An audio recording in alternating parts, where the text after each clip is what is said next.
Step right up, dummies, and listen to the stupidest sports show on earth with Rodney Newpol and Tim Van Stratton. Yeah. Well, hello, dummies, and welcome to episode number 64 of the stupidest sports show on earth. My name, as you all know, is Tim the Butcher Van Stratton. Alongside me is Rodney Newpol. Hi. And it looks like you're from the same location you were a few nights ago, except it's bright out now. Yeah, no, I had to shift it. I actually had to shift the computer a little bit because right, if I had the windows directly behind me, and literally all you could see is like the sun or whatever it is out there, or whatever that bright thing is. But yeah, so it's a little chilly out here though. It was 44 overnight here. So with windows open, it's a tad chilly, but doing great this morning. Happy Friday to everyone, and lots to talk about, but a little abbreviated show today as we got to run off a little early. Yep, a little bit shorter, so we're going to try to power through, but we do have a lot to get to. I would be remiss if we did not start off with the biggest news of the day. And by the way, in case you want to follow the show, it's at Stupid Sports Show on Twitter. Look at Rodney's face. He didn't realize there's news. It's not really news, but I think it's fair to say the entire community of dummies that listen to our show want to know how badly you butchered the names of the minor league baseball players on Wednesday afternoon. So, Rodney, please elaborate how that went for you. Actually, I think I did a pretty good job. I mean, both teams had a nice pronunciation guide for me. I was able to look at it in plenty of time. So, you know, and I think you know this about me. One thing about me is I do like to be well, this show is different, but I do like to be prepared, and I do like to get somewhere early and be ready. This show, we can kind of scrap that because we literally just show up and do what we want on this. But most of the time I like to show up, be early, get ready. And so I was able to sit there and kind of take in the views of Dozer Park from the press box, only one or two other people there, and read through the pronunciation. Cody Schindler over to my right. I was able to bounce some names off him, and then Chris from Wisconsin was two booths over. And I think I got him, man. I'm going to pat myself on the back. I think I got him. Now, without the pronunciation guide, I have zero chance. Yeah, absolutely zero chance. But that's also why there's a pronunciation guide for names that are hard to pronounce. So thanks for asking, but I think I did a pretty good job. I sent you a screenshot of a few names that you would be reading, and it terrified you, to say the least. Well, especially because at that time, you did not have a pronunciation guide for Wisconsin. You only had one for the Chiefs. So I was like, good luck with these, buddy. And I mean, it is a wild collection of vowels and consonants where neither should be. No. But it worked, so that's good. I'm actually upset to hear how well it went. I was hoping it was going to be a disaster, and even if the small children that were there were booing you. Yeah, close to 6,000 fans in attendance for the game. I get that may not sound like a lot, but that's that's a good haul for a low level minor league team in Peoria at 11 o'clock in the morning. So. A lot of schools, and the Chiefs won. So congratulations, Chiefs. 3-1 win over Wisconsin. Wins have been a little few and far between so far this season for the Chiefs. They have struggled. Yeah. I have not made it out to a game yet. I went to one last year. It was a lot of fun. They lost again, so maybe it's been a long period of futility over at Dozer Park, but that's okay. Maybe you'll be the spark that brings them back.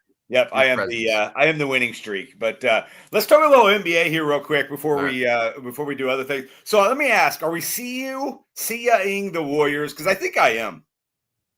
I am. Okay. I think I am. Do tell here. Obviously, they are a different team without Steph Curry. Yes, that's a good take. And like we mentioned live on the show Tuesday night, that Draymond Green, what he did on Tuesday night, is not going to continue. Minnesota doesn't need to be red hot from three, but they can't be terrible from three like they were Tuesday night. I don't think they will be, as you saw against the Lakers. I don't know. I don't know if Golden State's going to win this game, win any more games in the series, because here's my thought on this. Like, Curry's probably not coming back in this series.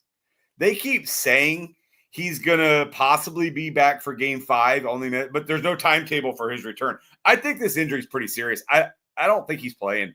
I'm going right now, Minnesota in 5. Yeah, they're staying at least a week. And usually that's a bad sign when it's at least a week. And, it's the playoffs. Could he try to tough it out? Sure. But, yeah, here's my one hesitation there. Anthony Edwards gets helped off the court yesterday.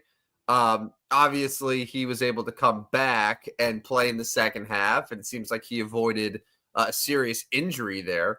But, are basically – you're saying that unless Minnesota has another serious injury, let's say Anthony Edwards actually does get hurt and he has to miss the rest of the series to sort of even out the series, you think Minnesota has this in the bag now because of Steph's absence?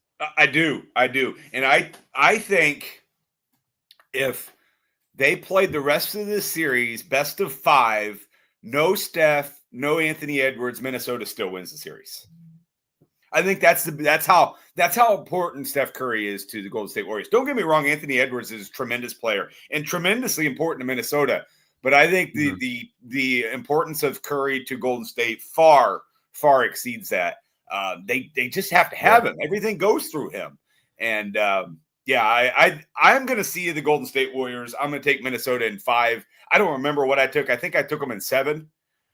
Maybe was what we originally did. I don't have the sheet in front of me. It's downstairs, but I'm going. I'm changing. I can't change, but I'm going to change Minnesota in 5. The Warriors without Steph, if you look at it, it's basically just Jimmy Butler surrounded by a worse supporting cast that he had with the Heat.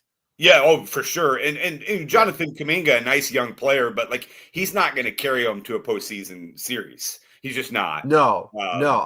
He a lot of nights is going to be their second or third option offensively, because it's not going to be Draymond. Game 1 was an aberration. So really after Butler, it's probably Buddy Hield. And he reminds me of kind of what goes on with the Celtics. He's a 3-point guy, hit or miss. He was 5 for 14 last night. He missed. The Warriors started some guy with the last name of Post. He played 3 minutes. Yeah. What's the purpose of that? I know that you are a former coach. You probably had some starting lineup wisdom in your day. What is the purpose of starting someone, a center, playing him 3 minutes? This guy basically goes and does cardio for those 3 minutes and then never sees the court again. I will say he was a minus 13 in those 3 minutes, so maybe that has something to do with it. He could. But the term for that is he must not have been able to guard the ball rack, because I don't know what happened. I didn't see the game. He did score 13 points in a playoff game against the Rockets early in the playoffs. So the guy has been moving a little bit for them. But I don't get it. And from a coaching side, I'm certainly not Steve Kerr. Won 4 titles as a player, 5 titles as a player and 4 as a coach. Obviously, the dude knows how to get it done in the NBA Finals. But I don't. If I'm starting a guy, I'm not sitting him the rest of the way unless something happened. He got hurt or he's injured or he's sick or he just completely doesn't have it. Burying a guy after 3 minutes just doesn't seem right to me. But Quentin Post is his name. Yeah. Well, I'm with you. The Steph injury, even if Steph was playing, I picked Minnesota to win. But now, I'm so hesitant to see it, especially because of my powers and how they might affect this series. But I do think the Minnesota Timberwolves have a clear advantage, and they flexed their muscle yesterday. It was a big win for them at home. And now to go to Golden State, it's going to be a little bit tougher, but I think that the T-Wolves are definitely in the driver's seat.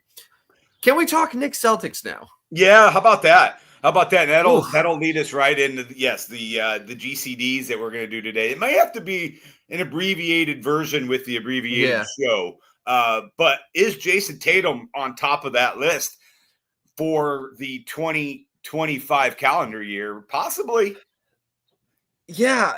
We were just talking about Jason Tatum Tuesday night, where we went through his playoff game log and how 3 of the 4 games against Orlando that he did play, he was incredibly inefficient with shooting 40% or worse.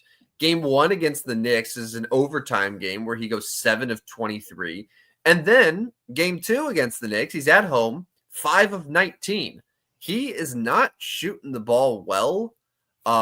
He is turning the ball over. He had 7 turnovers earlier in a game against Orlando. He's had 8 so far through 2 games against the Knicks. To be a so-called number one option, and obviously, yes, he is their number one option. But I think Jason Tatum has the benefit of just being on a really, really, really good team to where even if he has an off night, usually it's Jaylen Brown or it's Derek White or it's Pritchard off the bench who can come in and hit shots and pick up the slack, and the Celtics can roll even if Tatum shoots 41% from the field, right? But it's been amazing these last couple of games where the Celtics have huge leads, and it's obviously the team's not shooting well, but just the Knicks are able to get back into it. And I don't know if it's just like bad shots down the stretch. I don't know if it's Mazzulla's coaching. I think Joe Mazzulla's been getting exposed the last couple games too, but I did not expect this at all. I don't think a lot of people did. So I'll go devil's advocate here on Jason Tatum. The guy still has 5 out of his last 6 games have been doubles. I mean, yeah. Oh yeah. I mean, he's getting boards for still sure. Putting up pretty good numbers. He even had 10 assists in the final game against Orlando. But yes, he's got to shoot the ball better for Boston to win this series. The Celtics in general have to shoot the ball better. And maybe we're not gonna see the Knicks run into the wall like we thought that we would, with all the playing time minutes. Yeah. Maybe that comes in Eastern Conference Finals, but we're looking at we're a collision course for Knicks Pacers. Takes us back to the Knicks Pacers days. Remember those days? Those were glory days of the NBA. Knicks Pacers Eastern Conference Finals. It's the glory days. It's the glory days that you're told about, but then you actually watch them and you realize, wow, these old heads have been lying to us. These are not good NBA games to watch at all. This is terrible. This is terrible basketball. I knew the glory days comment would get you. But anyways, the Knicks Celtics would be interesting, or excuse me, Knicks Pacers would be interesting. Not ready to see the Celtics, but they have to win game 3. Yeah, I mean, the Cavaliers, I'll at least give. I mean, both of these teams shouldn't be down 2-0, losing 2 games at home, right? The Cavaliers at least had some injuries to blame. But game 2 also, they kind of collapsed down the stretch and they let Indiana win that game. And then the Celtics at home, where they've been dominant the last couple seasons, they've been fully healthy. They're playing a Knicks team that generally by this point in the year starts to really fade and get tired. They've had 2 20-point leads and they've lost both of them. Wild. Yeah. And now they got to go to Madison Square Garden. And this is probably the best that Knicks fans have felt at any point about their team since the 90s, since the glory days, as you called them. It's wild that felt like every single fan knew that we were destined for Cavaliers Celtics, and we could get neither. Yeah. Yeah, for sure. And, Cavaliers Thunder would have been, a popular pick as well. And here we are with now I'm going to move to the West here real quick. Okay, so I was a little bit nervous about the Thunder after game 1. I have no more nerves. I think the Thunder now have figured it out and are ready to take care of Denver. They got that one loss out of the way. They didn't play real well against an experienced playoff team in Denver. I mean, right now, I wouldn't be surprised if the Thunder win this in 5. They may go to 6. But I think Oklahoma City is now in cruise control of this series. Now, obviously, game 3 is a big one. We'll decide the trajectory of where the series is going. But I'm going to take Oklahoma City, and they're a 5.5-point favorite tonight in Denver. I'll take the Thunder, I think, to win the next 3 games. Yeah, it's what we mentioned the other night. 18 games separate these teams in the standings. Yeah. The Thunder were dominant, a dominant team that was leaps and bounds better than every other team in the West. So you have to factor that in with this series. And game 1 was probably more of the fluke. As then game 2 was where OKC gets up by 24 after the first quarter. They score 87 points in the first half. And it was just a consistent dominant effort from the first whistle to the final one. So yeah, I'm so hesitant to write Denver off in the sense that they won't win a game from here on out because just Jokic is Jokic. But I think the Thunder really flex their muscle and establish themselves as, we are the title favorite now. Right. Because at this point, I don't know what the title odds are, but Boston, I think maybe was the favorite going in, even if it was slightly, but they're down 0-2. Cleveland's down 0-2. The Thunder have to be massive favorites now to win the NBA Finals. Yeah, I'm going to pull them up. Current odds as our friends over at DraftKings have right now. Let me pull those up as we continue talking here. I got certain games, but I don't have the. But yeah, I mean, I would think the Thunder would be big time odds or big time favorites. Hold on, I'm having a hard time finding the odds here. But yeah, I mean, so 2 games tonight. I think. What do we like? We like the Thunder to win, and we like you like the Cavs or Pacers? Oh man, I don't really know how to feel about the Cavs right now. They are a favorite. They're a 3.5-point favorite. I'm sure part of it depends on the injury report. Right now, Hunter, Garland, and Mobley are all considered game time decisions. Wow, that's not good. If they can play, they have to play. Right. They have to. Yeah. So, I'll take the Cavs, health provided, to get back in this series. They're a 64-win team. The thought of them getting swept is just insane to me. So here's the current odds right now. Oklahoma City sits at plus 125 as the favorite to win the NBA Finals. The Celtics are plus 310. Minnesota's third. Minnesota and Cleveland are tied for third at plus 900, so 9-1 odds. Knicks are 13, Denver 16, Pacers are also 16, and the Warriors are 30-1. Well, the Knicks, obviously, that's great value on the Knicks. It's the third likeliest team to win out of the East, right? But problem is, can they beat OKC? Yeah. Can they beat Minnesota? Like the Knicks now have a path to make the NBA Finals. Do I think they would win against any team in the West? I do not. So it'd be fun to see the Knicks back in the finals for I love the Garden, so a Garden purposes there. But a Knicks Timberwolves final would be fun? Question mark. Yeah, I mean after the cap trade, Karl Anthony Towns, his old team, trade. Tom Thibodeau. Yeah, I'm all in on that. Yeah. I'm all in on that series. Yeah.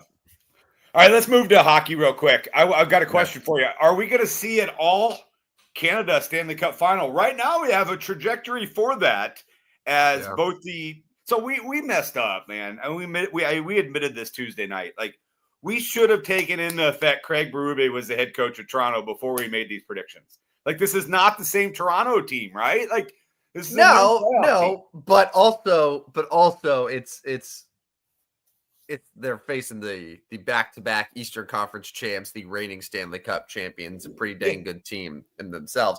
And here's the thing. Toronto won both games at home. They're supposed to. It's not like they went into Sunrise, Florida and won the opening games. Like they could get pulverized tonight in Florida and it's a series again. So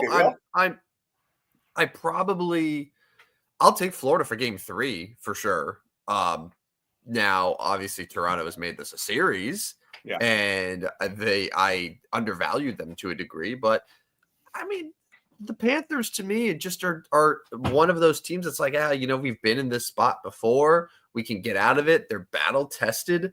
I think that the Panthers are still very much in this. So I'm not willing to hand the crown to Toronto just yet. Because at the end of the day, it's the Maple Leafs are the Maple Leafs. Yeah. I know it's Craig Berube, but still. Current odds to win the Stanley Cup, Oilers and Stars are plus 350. Oilers have a 2-0 lead, Stars have a 1-0 lead. Toronto and Carolina are tied at the East at plus 450. Panthers are 8-1, Capitals 10-1, Jets 15-1, and Vegas, who lost last night in overtime, 18-1. as they trail 2-0. They got to go to Edmonton now. Edmonton's done great work. What they fall down 2-0 to the Kings and win 4 in a row, and now have won 2 in a row. Is that right? So they've won 6 straight playoff games. Yeah, pretty good. Yeah, are you? I mean, so you're not sure on Toronto. What do you think about Edmonton? Are they getting the Stanley Cup? Are they getting the Stanley Cup? Oh, whew. Well, I think that they have asserted themselves as the Western Conference favorite. Definitely. Yeah. I mean, they could blow it against Vegas. I don't know if they will at this point. And then, Dallas, I still think is a really good team on the other side of that bracket. I still think that they're going to beat Winnipeg. They stole that first game on the road, which is huge to win at Winnipeg. Because you basically stole a game from Hellebuck when he's supposed to be on his best, and then he's going to go to Dallas, and we'll see what happens there. But yeah, Edmonton certainly out of the West, I think, has to be the favorite at this point, which is crazy considering how bad they started against the Kings. Right, like I don't think we did, but we were about ready to write them off as losing that series to the Kings. So yeah, that's been interesting. And so tonight we have 2 games? We have Toronto at Florida. You're leaning Florida to win that one. Dallas at Winnipeg. The Jets, as we kind of mentioned, really need to win that one because you don't want to go with Hellebuck down 2-0 to Dallas. His road history not been real good in the playoffs so far. Panthers are huge favorites, -230. Jets are favorites at 125 tonight. And then tomorrow, the other 2 series. I don't know. Capitals Hurricanes are 1-1. Probably been a good series. It's been I've been least interested in that series for whatever reason. Same. And I don't know as if the Capitals were good. So I don't know what the reasoning is. Capitals were great. They have the NHL's all-time leading goal scorer, the best team in the Eastern Conference this year. But yeah, I'm the same way. Of the 4, that's the one that I'm least inclined to just throw on randomly. Yeah. And so then one more thing on National Hockey League, and kind of putting you on the spot here, but you did address it yesterday in the group chat. Your Ducks did hire Coach Q. Just a short thought on Coach Q back in the NHL. Oh, well, Rodney, I was wondering if you were going to want to talk about this. All right, I'll keep it pretty short here. He's 66 years old. He's going to be 67 opening night. He's going to be the oldest coach in the NHL. There are obviously everyone knows about sort of the other stuff, right? Like the reason that he's been out of the league. And if you believe that he deserves a second chance, and that second chance includes being able to come right back to the NHL, fine. If you are hard on the other way where you're saying that he is he shouldn't be allowed to coach again, that's fine. You can have either opinion on it. That's totally fine. Personally, I'm a believer in second chances. However, that second chance can be something that isn't immediately getting one of the 32 most coveted jobs in the sport, right? But just from a hockey sense too, obviously he was a great coach. He's the second winningest coach in NHL history, but also he hasn't coached in 4 years. Yeah. He's 66, soon to be 67. There are legitimate questions I have about just his fit overall as just being a coach that is going to come and lead a very, very young team that sure they could make the playoffs as early as next year, but ideally you want your coach to be there for a cup run. And by the time the Ducks are ready to win a Stanley Cup, you're going to have a 70-year-old Joel Quenneville. It feels like there's too much risk that they took on to sort of justify the potential reward. Yeah.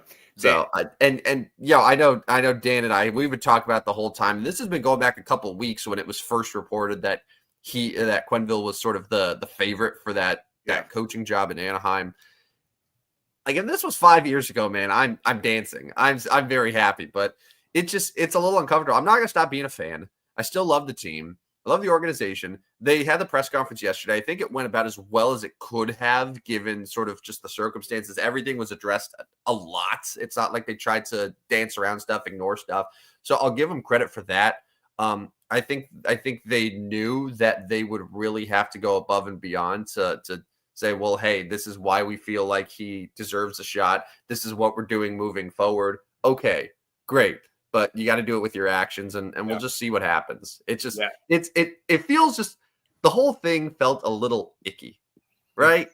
Like it just and ask me in a year where I'm at, and I ask a lot of people where they're at in a year, but like it just feels icky, and I'm hoping that he does sort of have that genuine remorse, and that the Ducks are really at the forefront of being advocates for all of the stuff that transpired. So we'll see what happens. Yeah, it'll be interesting to see, but you're right. The 67 when the puck drops opening night, and like that 5-year 72-year-old when he win 5 years from now, like I don't know. Yeah, and I was listening to a podcast earlier today, and I think it was Elliot Friedman, one of the premier hockey insiders, and they didn't say what the contract was, like the Ducks didn't, but Friedman was saying that he thinks it's either 2 years and an option, or 3 years. So basically, it's like no more than 3 years. Okay, so then he's going to be there, get him to the playoffs for 3 years. He'll be 70, and then you got to hire a new coach again. You see what I'm saying? Like that to me, just from a hockey perspective, just was a little confusing. I would have much preferred someone who could not just get him to the playoffs, but actually lead them, sort of like John Cooper or Jared Bednar, one of those coaches who could have a long shelf life with the team. Yeah. All right, let's move to baseball real quick. I got a couple things to talk. Oops, wrong one. Couple things to talk about here. So Aaron Judge and Pete Alonso are having fantastic seasons. Like, I don't know. So everybody knew Aaron Judge was having a really good year. He's hitting 400. He's got 12 home runs. He's got 34 RBIs. He leads all the American League or tied. But Pete Alonso is pretty much right there in the National League. Now, he is second in batting average to my boy, Brendan Donovan. Pete Alonso's hitting 328. He's got 9 home runs. Can I just say, Rodney, if Brendan Donovan wins the batting title, I think all of the people that have been saying that batting average is a useless stat will have a great point. I think the nerds will have officially won the battle of the batting average if Brendan Donovan is a batting champion. Yeah, I'm sorry. Continue. Yeah, he 3 home runs, 19 RBIs, so doesn't hit for a lot of power, but is hitting 331 on the season. But Pete Alonso, we know your thoughts on Aaron Judge. We know your thoughts on Aaron Judge. Yeah, he is like he's trending towards the next Barry Bonds, and as far as this show, like I mean, he's been probably the best right-handed hitter that we've had in the sport since I don't even know when. 10 years from now, we'll be having the Aaron Judge stat of the day. But Pete Alonso, thoughts on Pete? Like, can he sustain this? Because we've kind of seen hot streaks from Pete Alonso, 30 years old now, for his career. But like, where's this gonna where his number is going to be at the end of the year? Where do you project Alonso to be at the end of this season? Well, here's the thing. He's never hit better than 271 for a season. It's not like he's a guy who normally hits 200. I mean, he's had a couple slower starts, including last year where he hit only 240. But he's a career 252 hitter. He's hitting 328 right now. He's a career 344 on base guy. His on base was 450 this year. Slugging is up over 100 points from his career numbers to that. So how old is Pete Alonso right now? He's right? 30. He's 30 years old. 30. Okay. So in theory, this is right around his prime. So I think that we'll probably end up seeing sort of the averages go down, but the homers come up, because 9 homers for Pete. Right. The guy hits 40 plus pretty routinely. And 9 is still really good at this point in the season, but I could see a scenario where maybe he tries to go for more homers, and as a result, the average and all those other things drop off a little bit. But we were talking about it yesterday, man. He's in a contract season. I know he was a free agent and he re-signed with the Mets, but this feels like a total contract season where he could get himself a really nice multi-year deal from probably someone that isn't the Mets. Right. And you guys had a conversation yesterday about the Mets kind of being the team. So once you're done in New York with the Mets, like, your career doesn't. Yeah. Guys, Cardinals better. Now go ahead and explain what you were talking about yesterday. Guys who came up through the Mets. So these are like Mets prospects, right? who make their debut with the Mets, who play several seasons with the Mets. That's pretty much the only organization that they've been a part of. And then they leave. Those, like, no one has gotten better after leaving the Mets, which is weird. I think the only person that I could find that would maybe qualify was Seth Lugo. That's it. Like in the last 20 years. So, and especially hitters, like you look at any hitter that was a Met all coming through and their first professional taste was with the Mets, and then they leave and then they become a better player elsewhere. Now, I don't know if that's just the Mets teaching them things that maybe the Mets are just this great organization, but Right. maybe it's also like the way that these players are coming up. They are being trained or learning different things that they have to unlearn somewhere else, and it throws them off. I don't know, but it's very bizarre to think about. So historically, that tells you that if Pete Alonso leaves the Mets, he's not going to have the same success somewhere else. Yeah. So So buyers, be careful on that one. Yeah. As he enters age 31, what he does over the next couple of years. But yeah, I mean, if he continues this, he will be a hot commodity. You think? I mean, he wasn't this last offseason, which was interesting. No, not at all.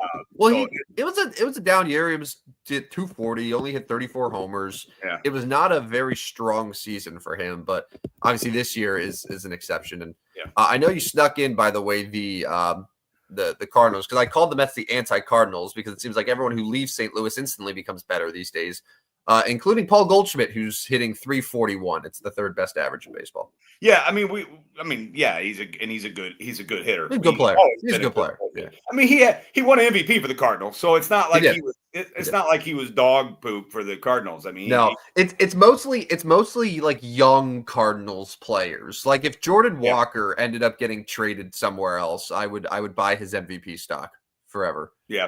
Now Dylan Carlson hasn't panned out anywhere yet. Yeah, that's true. But Tyler O'Neill's ended up having a really nice career. I mean, Tyler O'Neill's kind of doing what he did in St. Louis, though, too. Like he's a bulk home run hitter. He's injured often. Yeah. I think the better examples, and this has been well documented, is like the Randy Rosarenas and the Adolis Garcia. Both really good. Now they're still good players, but they kind of like burst onto the scene after leaving St. Louis, and and for the kind of Tommy Edman, although Tommy Edman was good in St. Louis, I think he's been a stud. I mean, he was the NLCS MVP on a Dodgers super team that had Ohtani and Benson Freeman. And to me, that's kind of why Tommy's getting more of the. He's been good. Don't get me wrong. More of the spotlight. He's in LA. He's on TV all the time because he's in the playoffs. He was pretty good in St. Louis, though. Like they didn't. I got another. Go ahead. What about Lane Thomas? That's another one that we can add to the list. Yeah, Lane Thomas has been good. He didn't really get. He's been terrible this year. He's been horrible this year. But after he left the Cardinals and he was with the Nationals, I mean, he had a year with the Nationals, 23, where he had 28 homers, 86 RBI. He was fantastic. He just didn't get an opportunity in St. Louis. He never really got a full-time opportunity. But that's what it is. Like they clearly can find great players in St. Louis, right? But the problem is they're keeping the wrong guys. Yeah. Like they have too many and they need to trade some for whatever, and they're always getting rid of the wrong ones. Yeah. That's the issue. Yeah. And that's kind of what I fear with Nolan Gorman. Like he is not working out in St. Louis, but when he goes somewhere else, is he going to work out?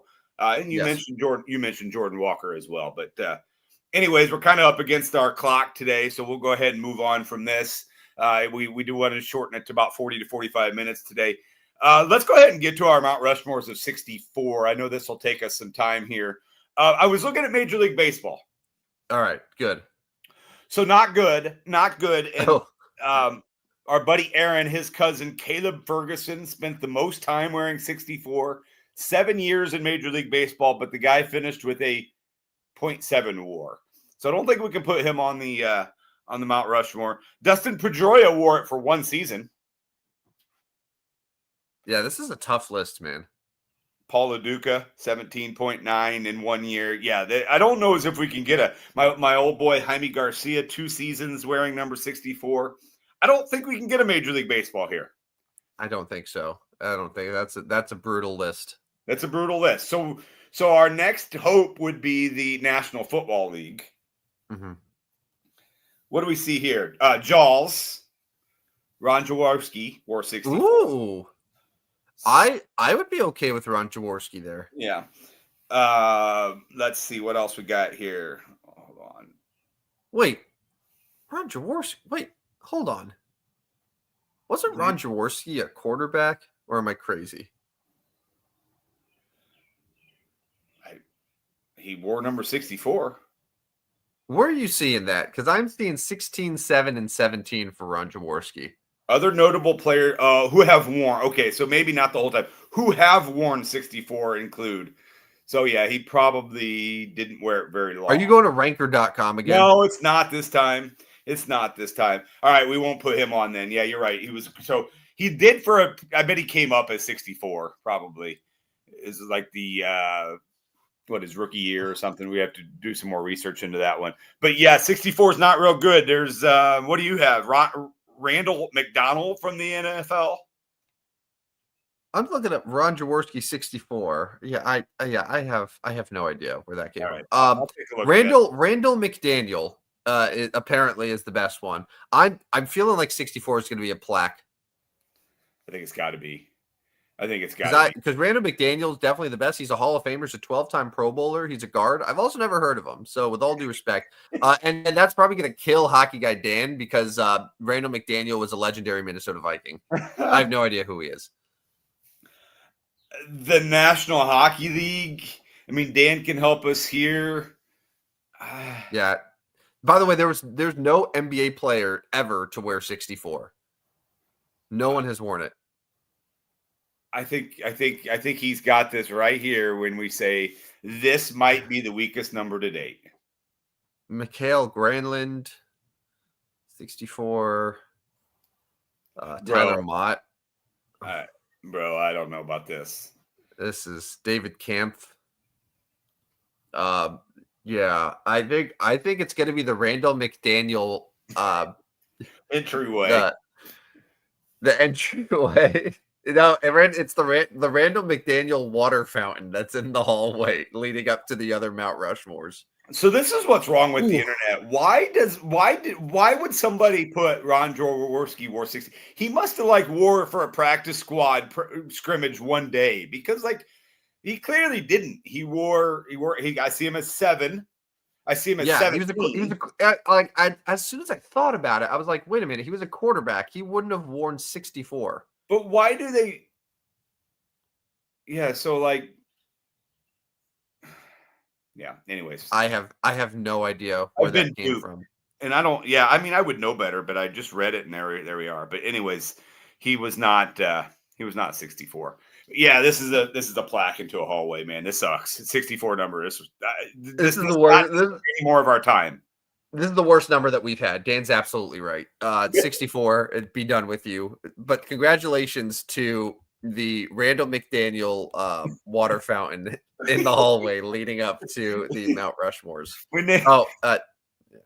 I don't even know. I'm sorry that I don't know. Listen, dude, Randall McDaniel was playing when I was a toddler. He was an offensive lineman for the Minnesota Vikings. I apologize for not knowing who this man was. I'm sorry. So what do you want from me? I can only keep so much sports inside my head at any given time, and Randall McDaniel just did not make the list. But I'm going to call him Randy McDandy. How's that?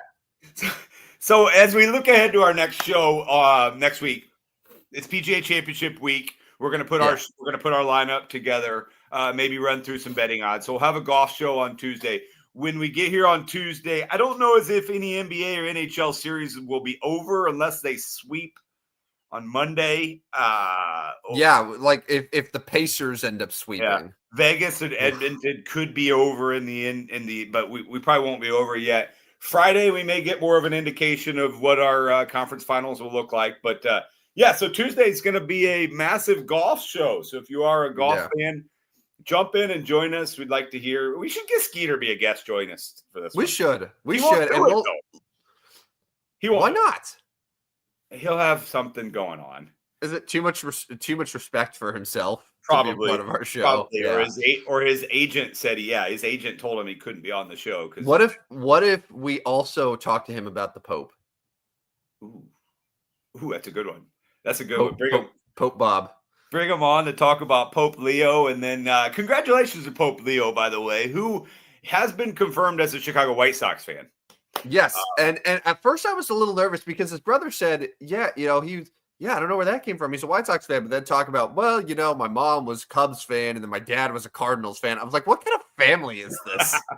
What kind of family has that dynamic? But then I saw the picture last night of Pope Leo at the World Series in 2005, wearing what clearly was a White Sox jersey. So I think that confirmed it. So with a beer in each hand? No, he was talking on a cell phone. He was talking on a cell phone in that particular photo. But I thought maybe he was shirtless with the beer. How great was it though for you seeing all the Cubs fans get so excited when they thought he was a Cubs fan, and then just immediately have to tuck their tail between their legs when they're like, "Oh, he actually roots for the White Sox because he's a real Chicagoan." Fake news. The Cubs fans found fake news. Anyways, all right, we got to get out of here for today. Again, we'll do about 45-minute show. Thanks for joining us, Dan. You've been killing it on the comments. We appreciate that. Our Substack is ahead again for the month. It's ahead several units. We've got a good start into May. That one's coming out about 1:00 today, so make sure you get signed up before then if you want today's picks. And, you can get that every day. On Twitter, we are on as Stupid Sports Show, no W on the end. It is not X. And that's about it for the show today, don't you think? Yes, and a reminder that if you want to listen to any of our episodes, all 64 of them, maybe skip this one if you only listen for the Mount Rushmore. Yeah, and skip this one. But you can catch our show, Stupidest Sports Show on Earth, Spotify, Apple, iHeart, wherever you get your podcasts. Make sure to rate, review, subscribe, unsubscribe, resubscribe. Give us all the best ratings so we can take down McAfee. That's really all we ask for. That's all we ask for. Enjoy the weekend. Some good sports out there. And then the PGA Championship is a week from yesterday. So we're looking forward to that. Tim, good work today. Enjoy the rest of your on assignment. Thank you. Enjoy your well-lit room that leads to what? Is that the backyard behind you? Yeah, backyard. There's a cornfield behind me as it's starting to grow a little bit.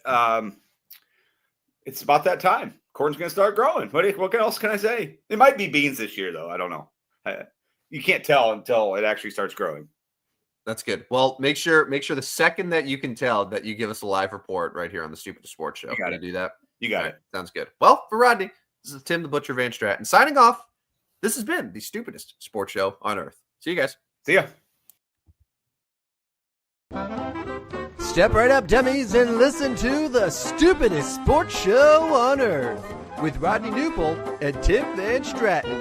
Yeah.